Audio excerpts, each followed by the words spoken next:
Kanalımdan ve mutfağımdan herkese merhabalar. Bugün sizlere çok lezzetli bir tarif vermek istiyorum. Tarifimize hemen hamurumuzu hazırlayarak başlayalım. Bir adet yumurtayı uygun bir kaba kırarak alıyorum. Mikser yardımıyla karıştırmaya başlıyorum. Üzerine azar azar bir çay bardağı toz şeker ilave ederek köpük köpük olana kadar karıştıralım.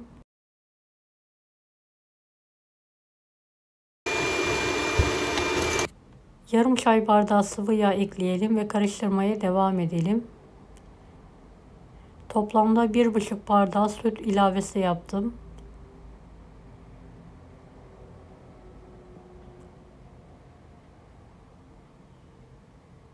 Evet, tüm malzemeyi karıştırmaya devam ediyorum. 2 su bardağı un,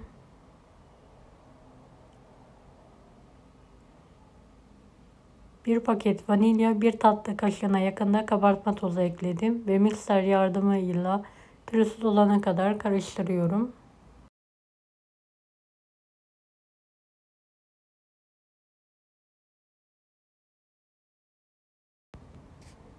Yarım su bardağı su ilavesi yaparak blender yardımıyla pürüzsüz olana kadar karıştırmaya devam edelim.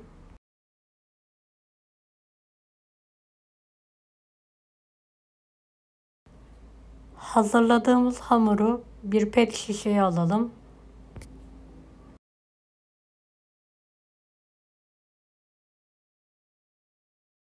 Videomu bu kısma kadar izlediyseniz yorum kısmına herhangi bir emoji bırakırsanız bana destek olmak için sevinirim. Kapağını ısıttığımız bir şiş yardımıyla bir sefer delelim. Krep tavamızı önceden alalım ve ısıtalım.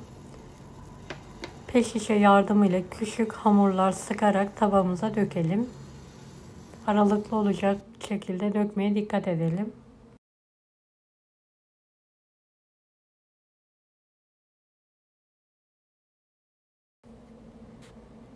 Ocağımızı orta ateşe getirelim ve kontrollü bir şekilde pişirmeye devam edelim. Üzeri kabuk bağlayınca ters çevirelim. Diğer taraflarının da pişmesini sağlayalım.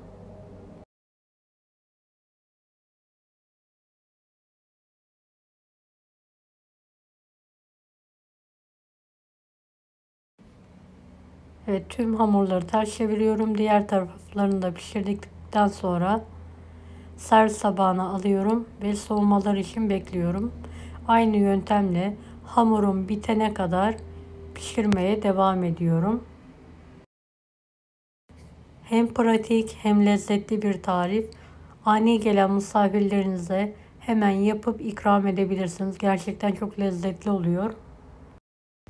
Tüm hamurları pişirdim ve soğuttum. Gördüğünüz üzere hepsi hazır, minik minik. Evet, bir adet muzum var. İnce olacak şekilde dilimliyorum.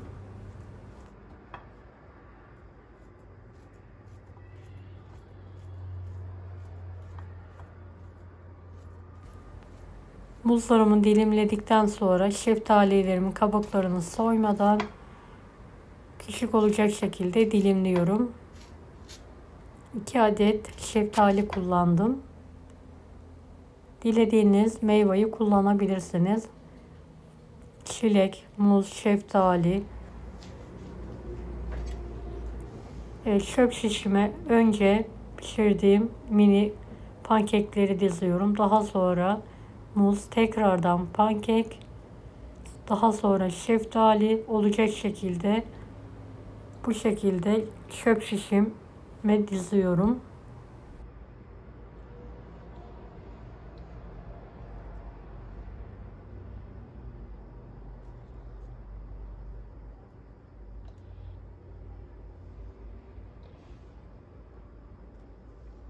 Evet, dizdiğim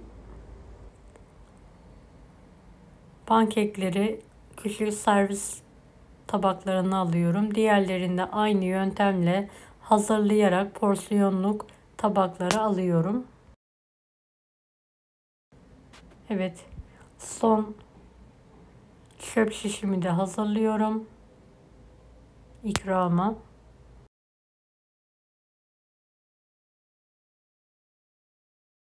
Evet, üzeri için 100 gram ısıttığım kremanın üzerine 100 gram çikolatayı koyarak erittim ve tatlıların üzerine gezdiriyorum. Evet, bir kısmına bitter çikolatalı, bir kısmına da beyaz çikolatalı sıkıyorum gördüğünüz üzere.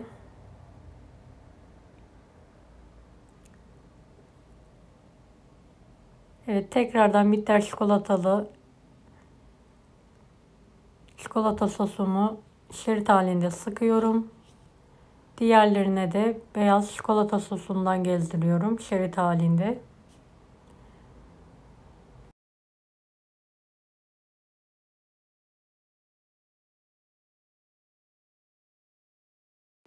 Üzerlerine frenk üzümü, Antep fıstığı serperek ikramı hazırlıyorum. Dilediğiniz şekilde ikramı hazırlayabilirsiniz. Evet, en son börtleyen de koydum. Evet, kalan hamurlarımı aynı yöntemle küçük olacak şekilde hamurları sıkarak pişiriyorum. Bunları da daha farklı hazırlayacağım. Evet, tek tarafları piştikten sonra ters çeviriyorum.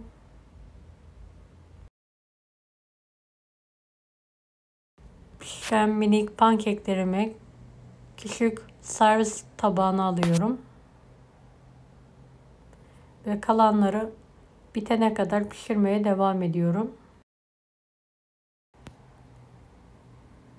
Evet, son hamurlarımı da pişirdikten sonra borcamın alt kısmına bir miktar pankek, bir miktar karışık meyve dilimleri ve çikolata gezdiriyorum. Eritilmiş çikolata ve tekrardan bu şekilde bitene kadar devam ediyorum.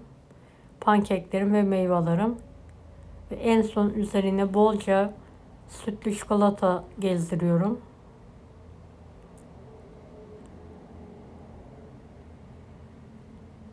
Evet, kalan beyaz çikolatamı da üzerine gezdiriyorum. Frenk üzümü, Antep fıstığı tozu ve ikramı hazır. Gördüğünüz gibi çok lezzetli, pratik bir tatlı tarifi verdim. Mutlaka sizler de deneyiniz. Deneyecek olanlara şimdiden kolaylıklar dilerim. Kanalıma ücretsiz abone olmayı unutmayın. Bir dahaki videolarda görüşmek üzere. Allah'a emanet olun. Hoşça kalın. Daha farklı tarifler için bunları da izlemeyi unutmayınız. Afiyet şifa olsun herkese.